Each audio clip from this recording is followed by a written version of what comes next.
الرجيم بسم الله الرحمن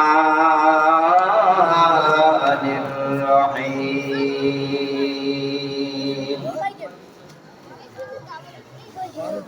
الحمد لله رب العالمين সূরা ফাতিহা আপনারা জানেন না সবাই পড়েন الحمد لله رب العالمين الرحمن الرحيم مالك يوم الدين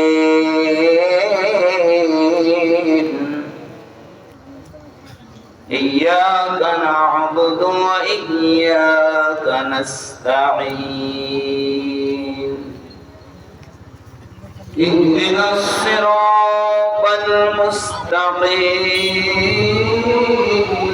المستقيم صراط الذين أنعمت عليهم غير المغضوب عليهم ولا الضالين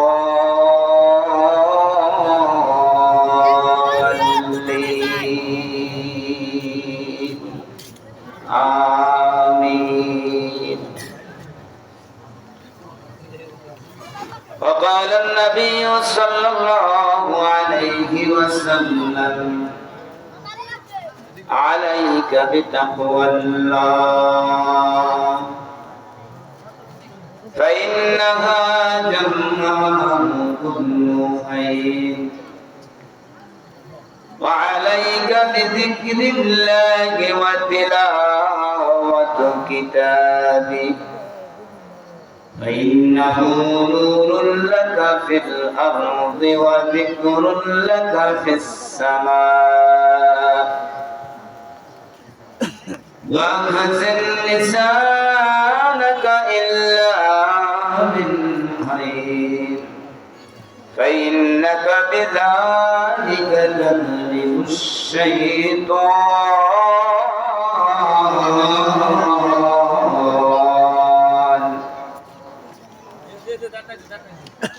وقال الله تعالى ولقد آتيناك سبعا من المثاني والقرآن العظيم. وقال النبي صلى الله عليه وسلم إن اليوم عمل ولا حساب وغدا حساب ولا عمل. اللهم صل على محمد وعلى آل محمد كما صليت على إبراهيم وعلى آل إبراهيم إنك حميد مجيد.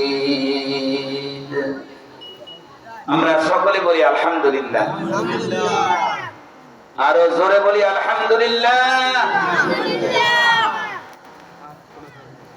রাসূল পাক সাল্লাল্লাহু আলাইহি ওয়াসাল্লাম ইরশাদ করেছেন ইন্না দুআ মাওকুফুন বাইনাস সামাই ওয়াল আরদ লা ইয়াসআদু মিনহু শাইউন হাত্তা লা তুসাল্লি আলা নাবিয়িকা। অবশ্যই সকল দোয়া, নামাজ, কোরআন তেলাওয়াত, জিকির, তাসবিহ, তাহলিল, সমস্ত ইবাদত বন্দেগী আসমান এবং জমিনের মধ্যবর্তী স্থানে ঝুলন্ত থাকে, ভাসমান থাকে। কোনো কিছুই আল্লাহর দরবারে পৌঁছে না।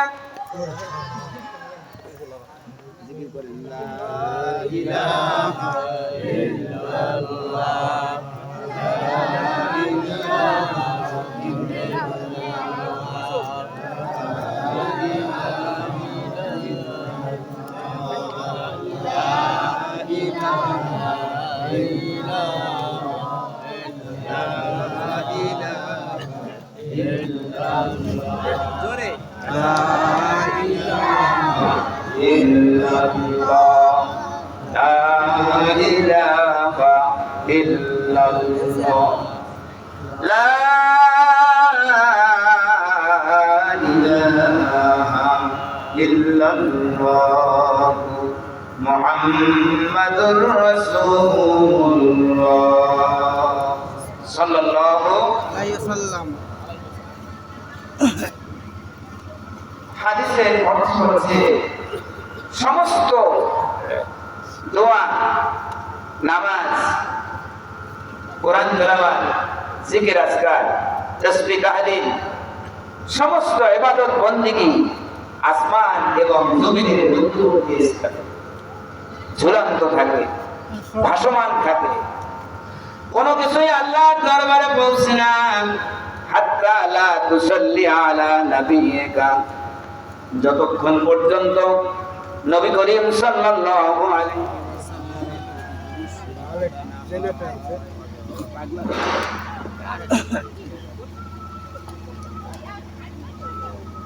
আপনারা শুনছেন কিছু আমি যা বলছি?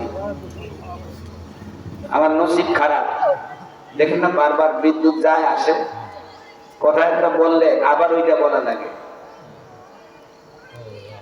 এখন হাদিস পড়ছি যে সমস্ত ইবাদত বন্দেগী আসমান এবং জমিনের মধ্যবর্তী স্থানে ঝুলন্ত থাকে। কোনো কিছুই আল্লাহর দরবারে পৌঁছে না যতক্ষণ পর্যন্ত আল্লাহর হাবিব নবী পাক সাল্লাল্লাহু আলাইহি ওয়াসাল্লামের প্রতি দুরূদ শরীফ পড়া না। জোরে বলেন সুবহানাল্লাহ। নামাজ হচ্ছে উম্মুল আমাল, সমস্ত আমলের শ্রেষ্ঠ আমল হচ্ছে নামাজ। সমস্ত আমলের শ্রেষ্ঠ আমল কোনটা? নামাজ। আল্লাহ রাসূল ইন্তেকালের পূর্ব মুহূর্তে ছেলের কথা বললেন না, মেয়ের কথা বললেন না, স্ত্রীর কথা বললেন না, কারো কথাই বললেন না। ইন্তেকালের পূর্ব মুহূর্তেও বললেন আসসালাত আসসালাত ওয়া মা মালাকাত আইমানুকুম, সাবধান, খবরদার ও আমার উম্মতেরা, নামাজ নামাজ নামাজকে ছেড়ে দিও না। আর তোমাদের যারা অধীনস্থ আছে তাদের সাথে ভালো ব্যবহার করিও। জোরে জোরে বলেন সুবহানাল্লাহ।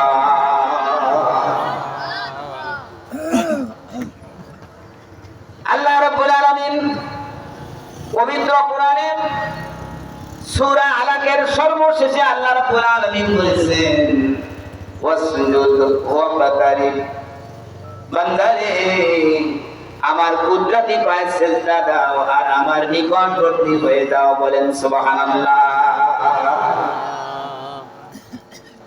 আয়াতের মর্ম হচ্ছে আল্লাহর নৈকট্য লাভে একমাত্র পন্থাই হচ্ছে আল্লাহর কুদরতি পায়ে সিজদা দেওয়া, মানে নামাজ পড়া। আল্লাহ রাব্বুল আলামিন বলেছেন ওয়ারকাউ মা'আর রাকিঈন,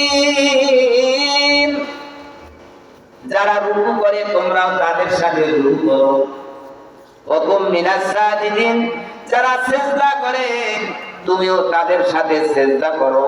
অর্থ হচ্ছে তোমরা জামাতের সাথে নামাজ পড়ো। বলেন সুবহানাল্লাহ।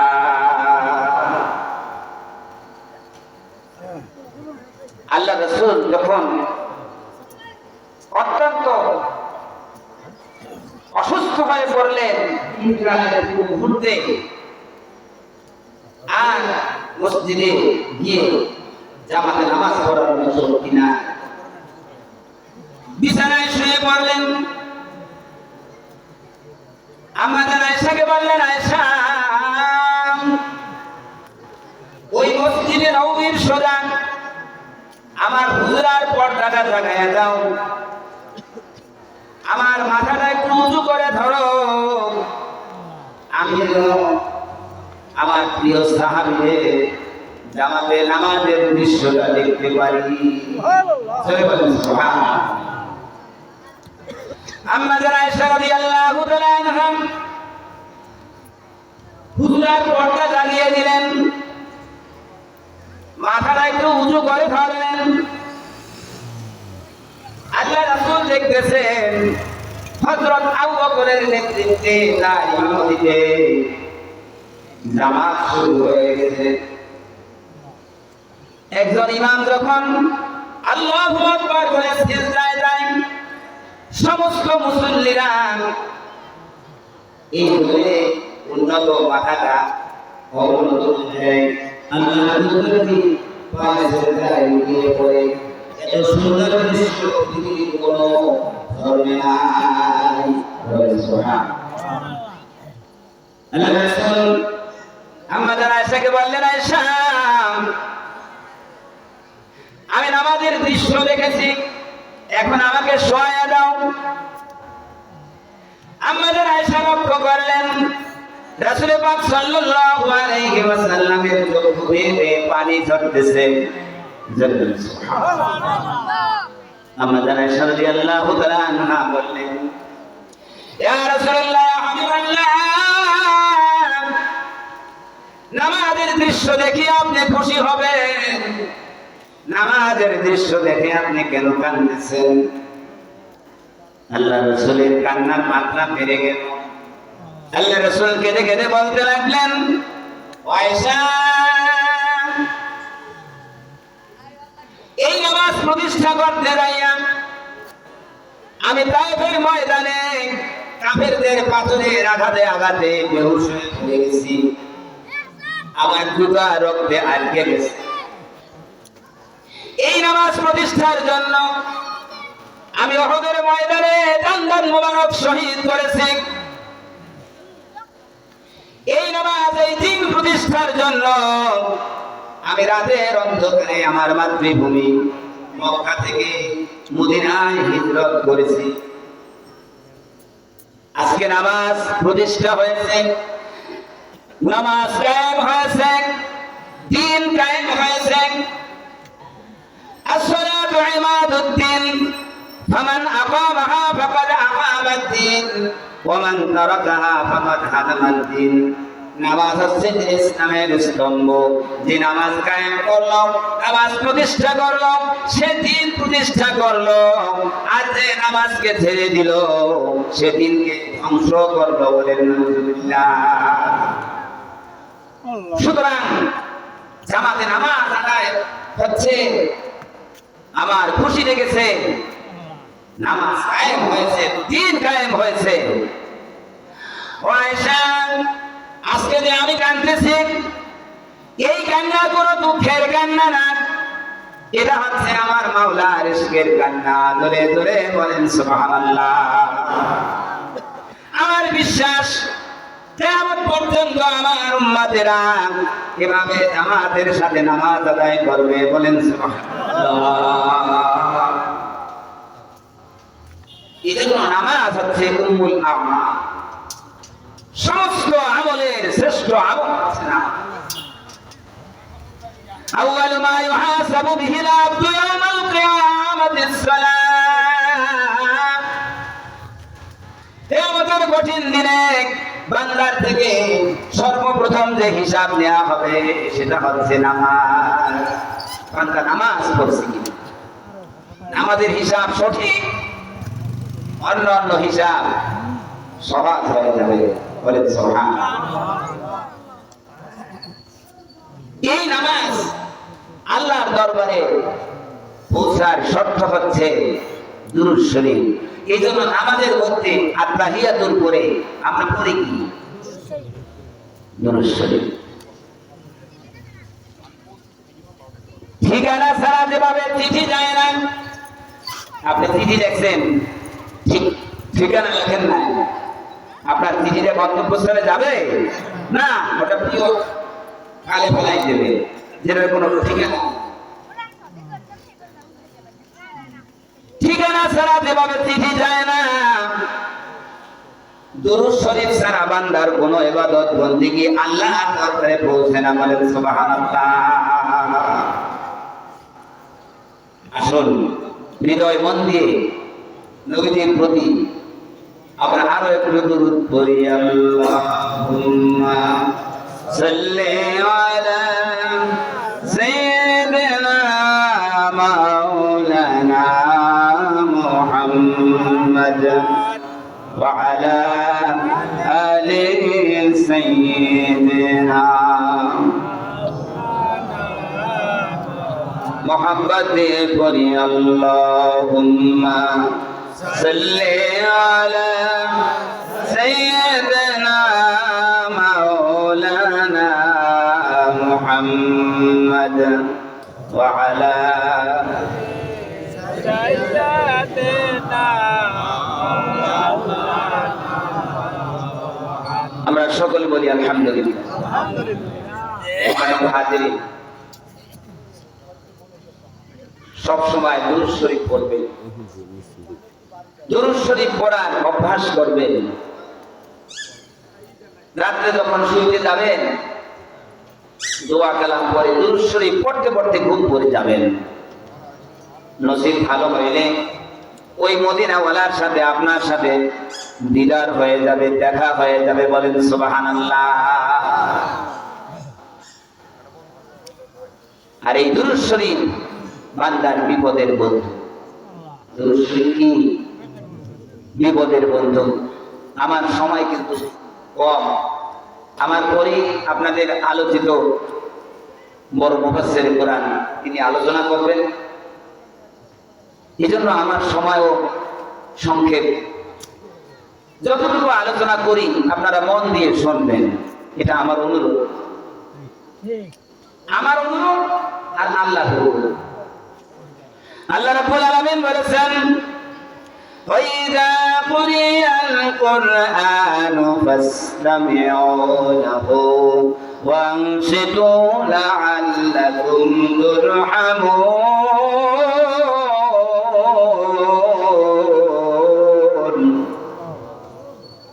যখন কোরআন তেলাওয়াত করা হয়, কোরআনের বয়ান করা হয়, মাহফিল করা হয়, ইমাম যখন মসজিদে খুতবা দেয়, ও মুমিন বান্দারা হৃদয় মন দিয়ে ওই আলোচনা শোনো, সম্পূর্ণ চুপ থাকো। লাআল্লাকুম তুরহামুন, যাতে করে আল্লাহ তাআলার রহমত পাইতে পারো। জোরে জোরে বলেন সুবহানাল্লাহ। সুতরাং আমি অনুরোধ করি, এটা আল্লাহর হুকুম, যতক্ষণ পর্যন্ত দ্বীনি আলোচনা হবে আপনাকে মন দিয়ে শুনতে হবে, চুপ থাকতে হবে। হুকুম কার? আল্লাহ। আগেই বলেছি দুরূদ শরীফ হচ্ছে বিপদের বন্ধু। বিপদে পড়লে মায়ের ডাকলে কাজ হবে না, বিপদে পড়লে বাবারে ডাকলে কাজ হবে না, বিপদে পড়ে খাজা বাবারে ডাকলেও কোনো কাজ হবে না।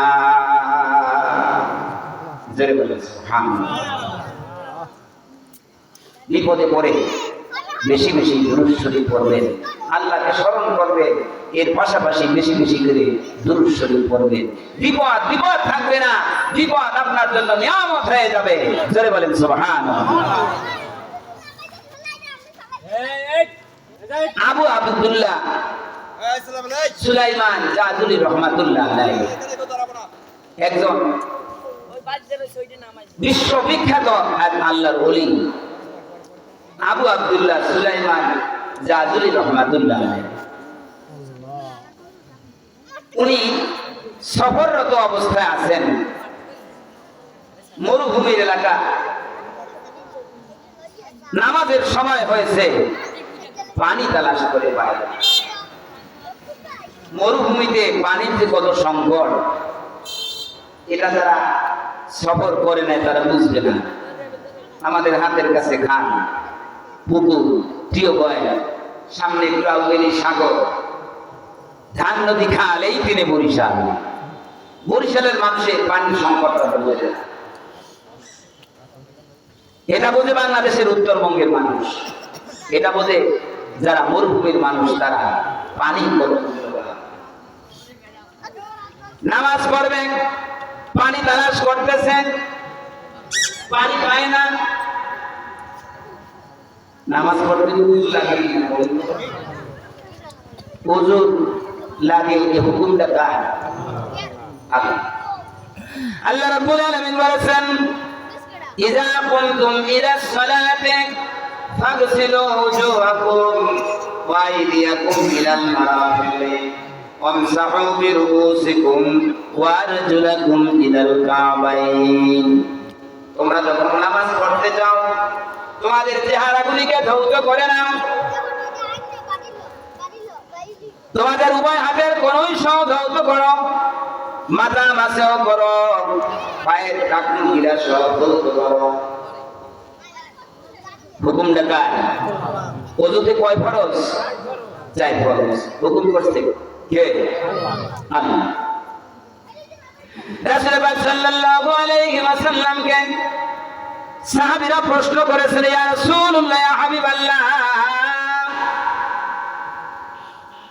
আদম আলাইহিস সালাম থেকে আখিরি নবী পর্যন্ত লক্ষ লক্ষ পয়গম্বর মানুষের হেদায়েতের জন্য আল্লাহ রাব্বুল আলামিন প্রেরণ করেছেন। আবার প্রত্যেক নবীর অসংখ্য অগণিত উম্মত, কিয়ামতের ময়দানে কোটি কোটি মানুষ থাকবে। আপনার উম্মতদেরকে আপনি কিভাবে চিনবেন? আল্লাহ রাসূল বললেন, আমার উম্মতের উপরে 5 ওয়াক্ত নামাজ ফরজ ছিল। নামাজের জন্য তারা চেহারা ধৌত করেছে, হাত ধৌত করেছে, মাথা মাসেও করেছে, পায়ের টাকনুগিরা সহ ধৌত করেছে। উযুর এই স্থানগুলি পূর্ণিমার চাঁদের মতো ঝিকমিক ঝিকমিক করতে থাকবে। এই অবস্থা দেখিয়া আমি আমার উম্মতদেরকে আমার কাতার মুক্ত করব। বলেন সুবহানাল্লাহ। ভাইজান, এই জন্য যখন উযু করতে যাবে অনর্থক কথাবার্তা বলবেন না, অত্যন্ত সাবধানের সাথে উযু করবেন। কারণ এই ওযুর স্থান দেখি আল্লাহ রাসূল আপনাকে শনাক্ত করবে, আপনাকে সুপারিশ করবে। জোরে বলেন সুবহানাল্লাহ। আবু আব্দুল্লাহ সুলাইমান জাদুরী রাহমাতুল্লাহ আলাইহি বিশ্ববিখ্যাত একজন আল্লাহর ওলি। নামাজের সময় হয়ে গেছে, পানি তালাশ করতেছে, কোথাও পানি পাওয়া যাচ্ছে না।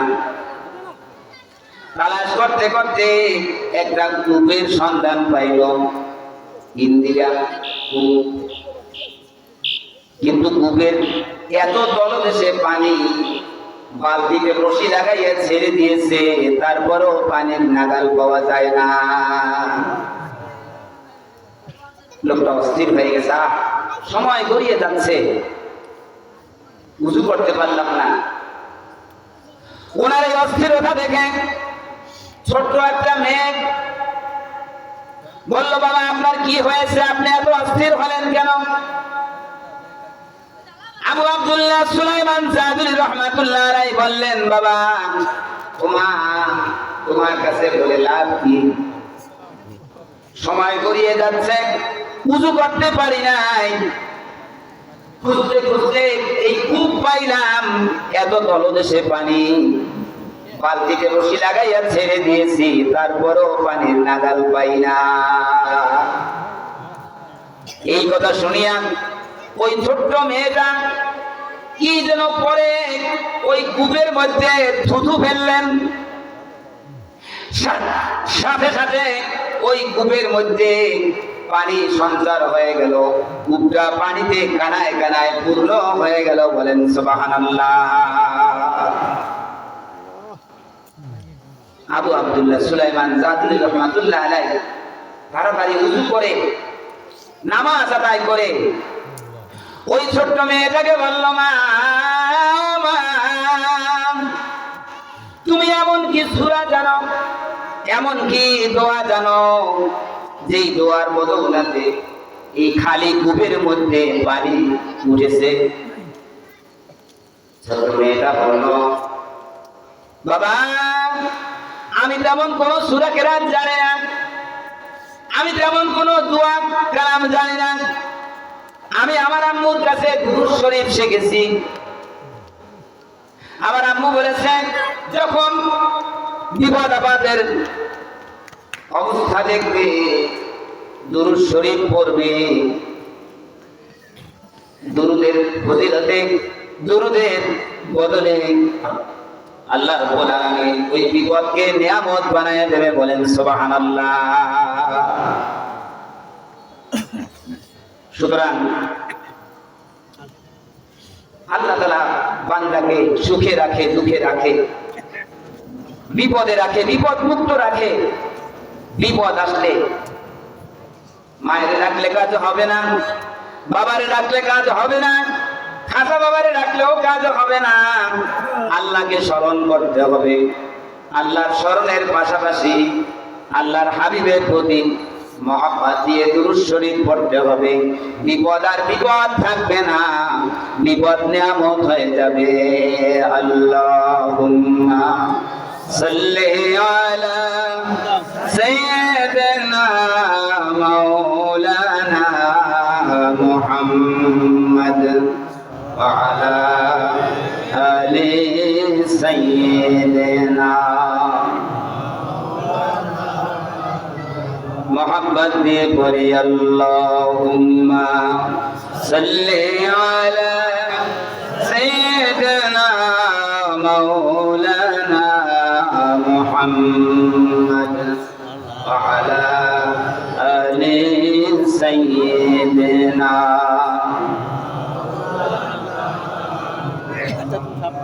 बलगल उला बिकमालिही कशफ الدجى بجماله حسنت جميع خصاله صلوا عليه وآله قرآن شكري بلغ العلا بكماله كشف الدجى بجماله حسنت جميع خصاله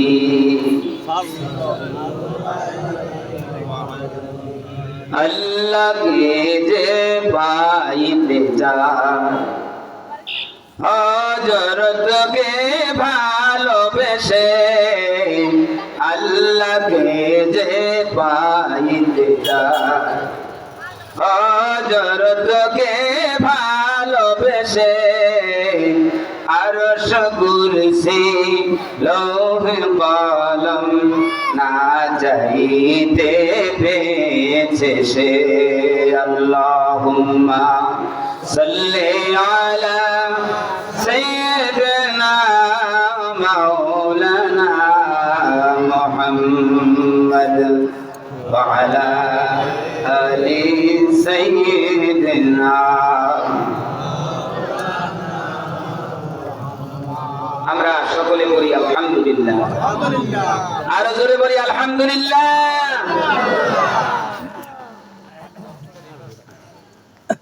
পশ্চিম আঙ্গারপাড়া ঈদগাহ সংলগ্ন জামে মসজিদ ও সকল মুসলিম কবরবাসীর রুহের মাগফিরাত কামনায়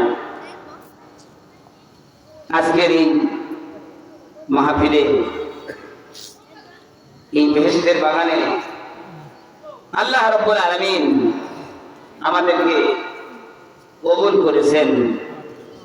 আসার বসার কিছু বলার এবং শোনার তৌফিক ইনায়েত করেছেন। ওই রব্বুল আলামিনের শুকর আদান আমরা সকলে বলি আলহামদুলিল্লাহ। সম্মানিত হাজিরিন, খায়রিহি ওয়া শাররিহি মিনাল্লাহ। কি আপনারা ইমানে মুফাসসাল জানেন না? খায়রিহি ওয়া শাররিহি মিনাল্লাহ তাআলা। ভালো মন্দ সব কিছু আল্লাহ তাআলার পক্ষ থেকে হয়। জোরে বলেন সুবহানাল্লাহ। এজন্য মুমিন বান্দা সুখের সময় আল্লাহ তাআলার শুকর করবেন, দুঃখের সময় আল্লাহ তাআলার শুকর করবেন। জোরে বলেন সুবহানাল্লাহ। কথাটা আপনাদের বুঝতে একটু কষ্ট হয় যে সুখের সময় আল্লাহর শুকর আদায় করব, দুঃখের সময় শুকর আদায় করব কিভাবে? এটা একটা প্রশ্ন না ভাইজান? মুমিন বান্দাকে আল্লাহ রাব্বুল আলামিন বিপদ আপদ দিয়া তার গুনাহ খাতাকে maaf করে দেয়। জোরে বলেন সুবহানাল্লাহ। সুতরাং যেই জিনিস গুনাহ খাতা maaf করে দেয় এটা ভালো না? মুমিন বান্দার বিপদ না, মুমিন বান্দার বিপদ হচ্ছে নিয়ামত। কারণ ওই বিপদ দিয়া আমার গুনাহ খাতা আল্লাহ রাব্বুল আলামিন maaf করে দিচ্ছেন। জোরে বলেন সুবহানাল্লাহ। এজন্য মুমিন বান্দা সুখে থাকুক, দুঃখে থাকুক, খেয়ে থাকুক, না খেয়ে থাকুক, সদা সর্বদা আল্লাহ রাব্বুল আলামিনের শুকর আদায় করবে। ঠিক কিনা? আমার পরম শ্রদ্ধেয় পীর সাহেব চলমাঙ্গার মরহুম আল্লাহর কুতুব, নাম শুনেন না? আল্লাহু আকবার। আশিকের মনে ডাক দিয়েছে আল্লাহু আকবার।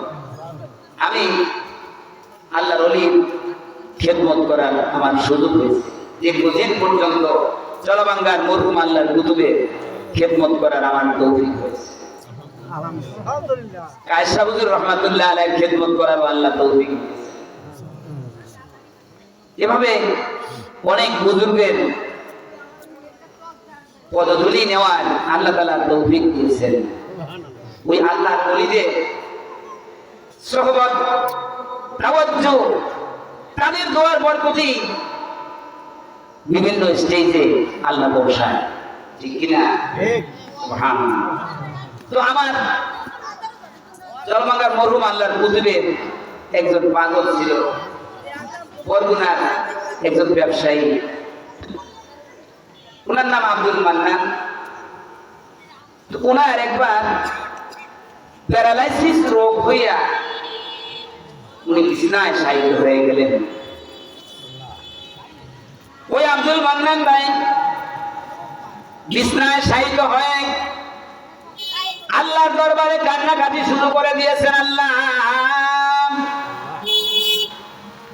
আমি আব্দুল মান্নানকে যদি আপনি সুস্থ করে দেন, আমি আর কখনো কোনো অন্যায় কাজে যাব না।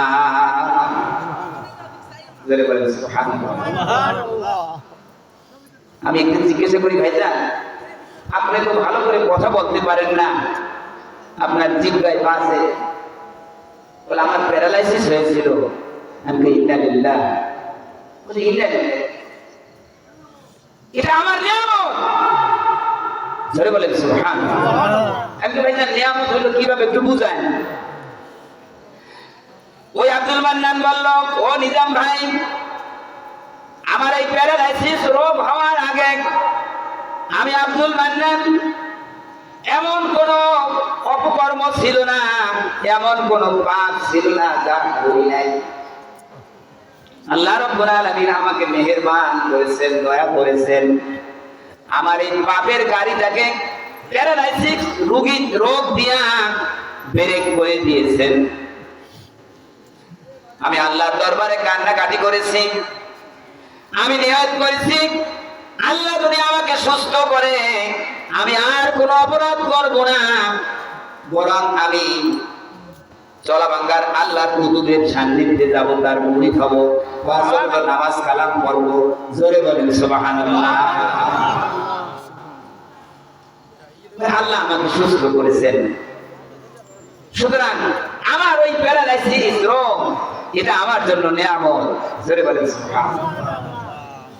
ভাই আমার আলোচনার শিক্ষা হচ্ছে মুমিন বান্দা সুখে থাকুক, দুঃখে থাকুক, ভালো থাকুক, মন্দ থাকুক, খেয়ে থাকুক, না খেয়ে থাকুক, সর্বস্থায়ী সে আল্লাহ পাকের শুকর করবে। মনে মনে চিন্তা করবে আমার থেকেও মানুষ আছে।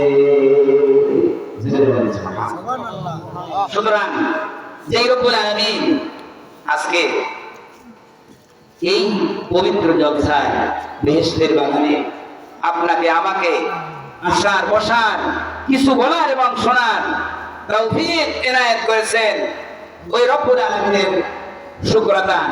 আবারও বলি আলহামদুলিল্লাহ, আরো জোরে বলি আলহামদুলিল্লাহ। আমি সর্বপ্রথমেই আমার আলোচনার খুতবার মধ্যে পবিত্র কোরআনের প্রথম সূরা ফাতিহা তেলাওয়াত করেছি। যেহেতু আমি মানুষ ছোট, আমি আলেমও ছোট, আমার পরে যারা আলোচনা করবেন তারা বড় বড় আলেম, বড় বড় পদের অধিকারী। এই জন্য আমি ছোট মানুষ, যে সূরাটা সহজ, যেটা প্রত্যেক রাকাতে পড়তে হয়, সেই সূরাটা হচ্ছে কোরআনের জাতীয় সঙ্গীত। কোরআনের জাতীয় সঙ্গীত সূরা ফাতিহা, যেটা প্রত্যেক রাকাতে পড়তে হয়, সকলের পড়তে হয়। জোরে বলেন সুবহানাল্লাহ। জাতীয় সঙ্গীত সবাই গায় না? রবি ঠাকুরের লেখা জাতীয় সঙ্গীত কোন মুসলমান কবি আমরা আর পাই নাই। রবি ঠাকুরের লেখা, ওইটা হচ্ছে আমাদের জাতীয় সঙ্গীত। যাই হোক, গায়েন আপনারা। কোরআনের জাতীয় সঙ্গীত হচ্ছে সূরা ফাতিহা। জোরে বলেন সুবহানাল্লাহ। কারণ এই সূরাটা সবাই পড়তে হয়, এই সূরাটা প্রত্যেক রাকাতেই পড়তে হয়। জোরে বলেন সুবহানাল্লাহ। সূরা ফাতিহা বাদ দিয়ে নামাজ হবে না, হবে না। আল্লাহ রাসূল বলেছেন, লা সালাতা ইল্লা বিফাতিহাতিল কিতাব। সূরা ফাতিহা ছাড়া নামাজ দুরুস্ত হবে না, ঠিক কি না? সূরা ফাতিহা তেলাওয়াতের পরে ফাকরাউ মা তায়াসসারা মিনাল কুরআন। সূরা ফাতিহা তেলাওয়াতের পরে কোরআন থেকে আপনার যেখানটা সহজ হয় সেখানটা তেলাওয়াত করবেন, আপনার নামাজ দুরুস্ত হয়ে যাবে। সুবহানাল্লাহ।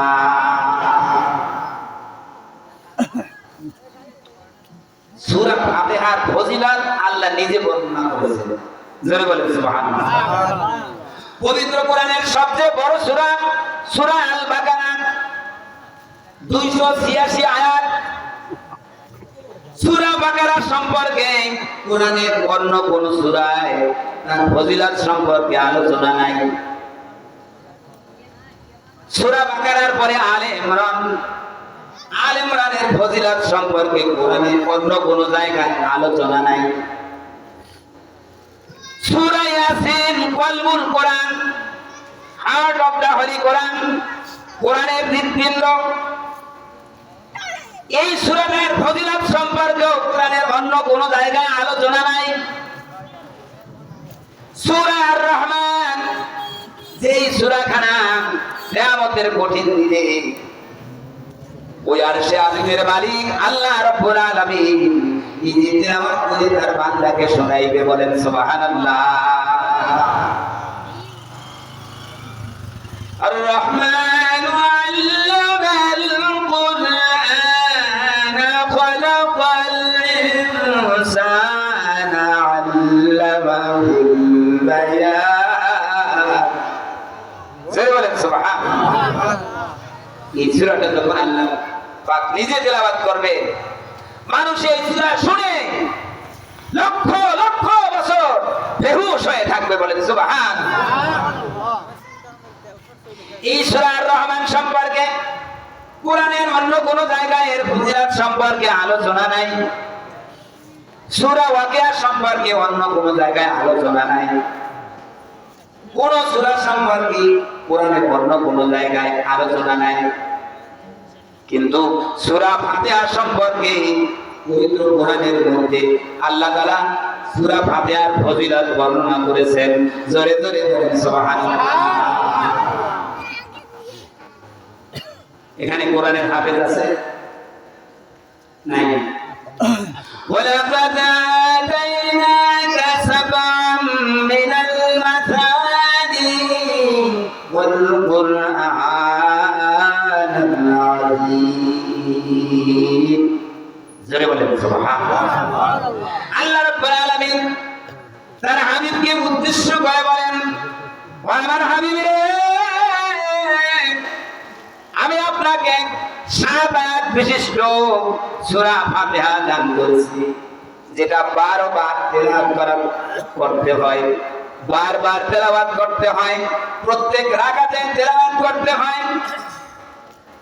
সাবা মিনাল মাসানি, 7 আয়াত যা বারবার তেলাওয়াত করতে হয়, প্রত্যেক রাকাতে তেলাওয়াত করতে হয়। জোরে বলেন সুবহানাল্লাহ। ওয়াল কুরআনুল আযীম,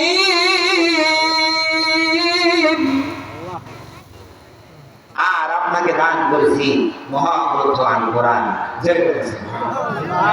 তাহলে কোরআন থেকে সূরা ফাতিহাকে আলাদা করিয়া আল্লাহ তাআলা এই আয়াত নাযিল করেছেন।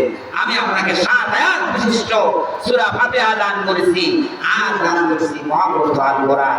জোরে বলেন সুবহানাল্লাহ। এখন প্রশ্ন হচ্ছে, যেই সূরাটা আমরা প্রত্যেক রাকাতে পড়ি, যেই সূরাটা ছাড়া নামাজ হবেই না, সূরা ফাতিহার পরে কোরআন থেকে যেখানটা তেলাওয়াত করবেন নামাজ হয়ে যাবে, কিন্তু সূরা ফাতিহাকে ওমিট করা যাবে না, অ্যাভয়েড করা যাবে না।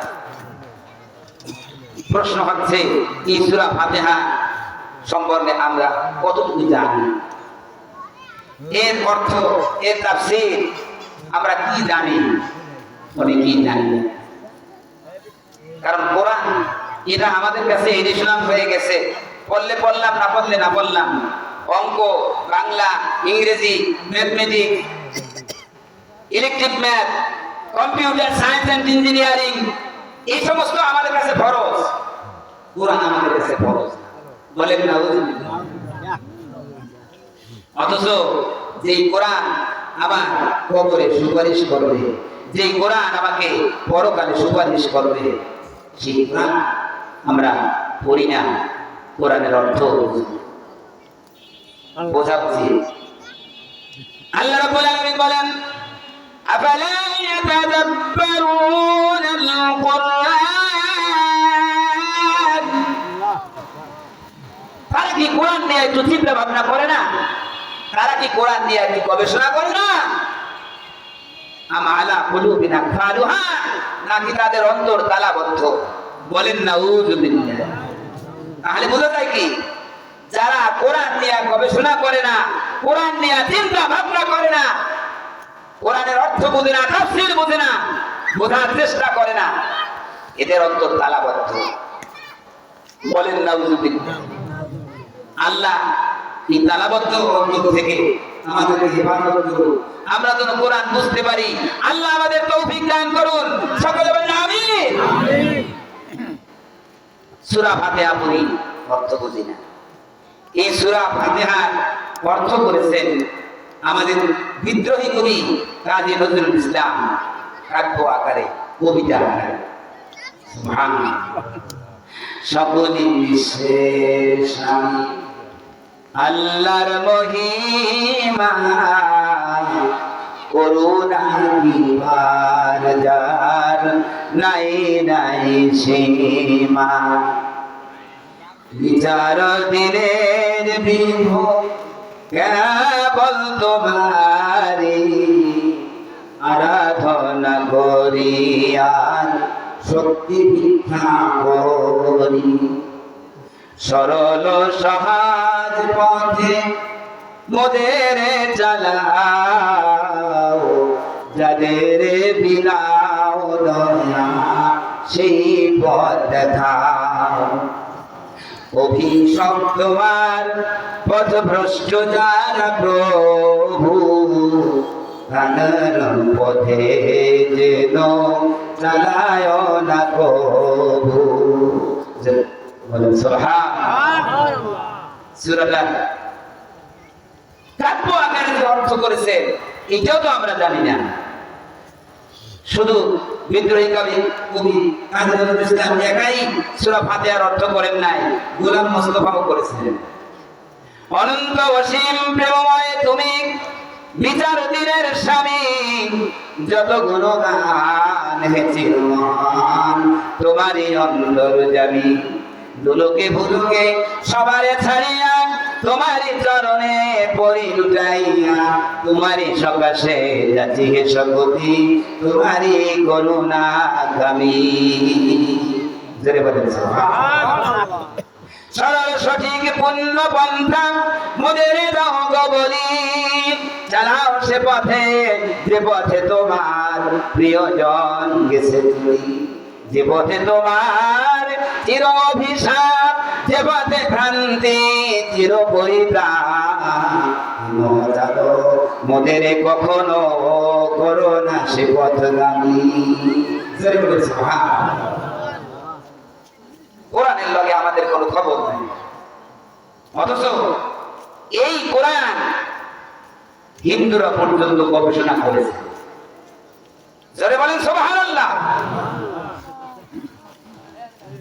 কোরআনের বাংলা ট্রান্সলেশন হয়েছে বাংলা তর্জমা হয়েছে এর মধ্যে একজন হিন্দু গিরিশচন্দ্র সেন নাম কি Girishchandra Sen first to last Quran Bangla translation করেছে তর্জমা করেছে কিয়ামতের কঠিন দিনে আল্লাহ রাব্বুল আলামিন যদি বলেন এ আমার বান্দা তুমি মুসলমান ছিলে কোরআন সম্পর্কে তোমার কোনো খবর নাই অথচ ওই মুশরিকের বাচ্চা হিন্দুর বাচ্চা গিরিশচন্দ্র সেন আমার কোরআনকে বাংলা ট্রান্সলেশন করে বাঙালিদের কোরআন বোঝার জন্য একটা পন্থা করে দিল তুমি কতটুকু বুঝলা আল্লাহ দরবারে ধরা খেয়ে যাবো আমরা কথা ঠিক কি না সূরা আদ-দুহা আপনারা জানেন না অনেকে আদ-দুহা ওয়াল লাইলি ইযা সাজা কথা বলেন জানেন তো অনেকে এই সূরা আদ-দুহার কাব্য আকারে ট্রান্সলেশন করেছে কবি সত্যেন্দ্রনাথ দত্ত এ কি হিন্দু না মুসলমান হিন্দু আমার মনে আছে আমি যখন ছোট আমার বোনকে দেখছি এই কবিতাটা পড়ে মধ্যদিনের আলোর দোহাই নিশার দোহাই ওরে প্রভু তোরে ছেড়ে জানলে গো কবু ঘৃণা করেনি তোরে অতীতের যে নিশ্চয়ই ভালো হবে রে ভবিষ্যৎ একদিন খুশি হবি তুই নবী তার দান অসহায় যাবে আসিনি জগতে তিনি দিয়েছেন ঠাই তৃষ্ণাও ক্ষুধা দুঃখ যাচ্ছিল বুঝাই দিয়েছেন নাই পদ ভুলেছিলেন তিনি শিবক পদ ভুলেছিলেন তিনি সুপথ দেখায় দিয়েছেন তোরে সে কৃপার কথা স্মরণে রাখি অসহায় দান হবে দলিস না কবু ভিখারিয়া তোর বিমুখ না যেন হয় আর করুণার বার্তা ঘোষণা করলে দুনিয়াময় জোরে বলেন সুবহানাল্লাহ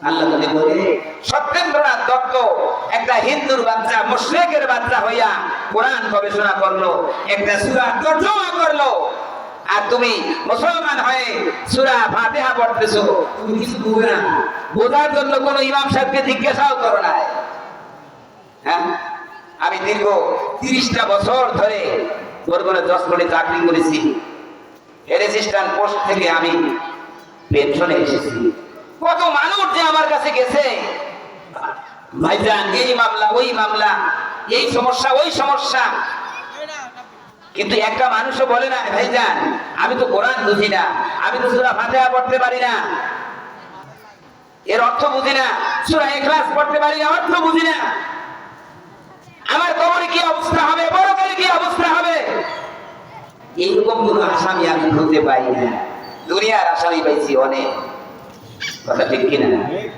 সূরা ইখলাস আমরা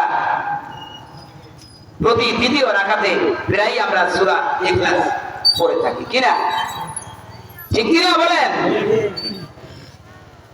একজন ইমাম যিনি রাসূলুল্লাহ সাল্লাল্লাহু আলাইহি ওয়াসাল্লামের জামানায় এক মসজিদের ইমাম প্রথম রাকাতে অনেক বড় বড় সূরা পড়তেন প্রায় দ্বিতীয় রাকাতে সে সূরা ইখলাস দিয়া নামাজ শেষ করতেন ওই ইমামের বিরুদ্ধে হুজুর সাল্লাল্লাহু আলাইহি ওয়াসাল্লামের কাছে অভিযোগ দিয়েছে যে হুজুর উনি একজন কোরআনে হাফেজ, উনি এত সূরা কেরাত জানে, তা তুই আপনি প্রায় সূরা ইখলাস দিয়ে নামাজ শেষ করে। আল্লাহ রাসূল বললেন যে ওনাকে আমার কাছে ডাকো। ইমাম সাহেবকে তলব করলো আল্লাহ রাসূল, কি তোমার মুসল্লিরা তো কমপ্লেন দিছে, তুমি এত সূরা কেরাত জানো,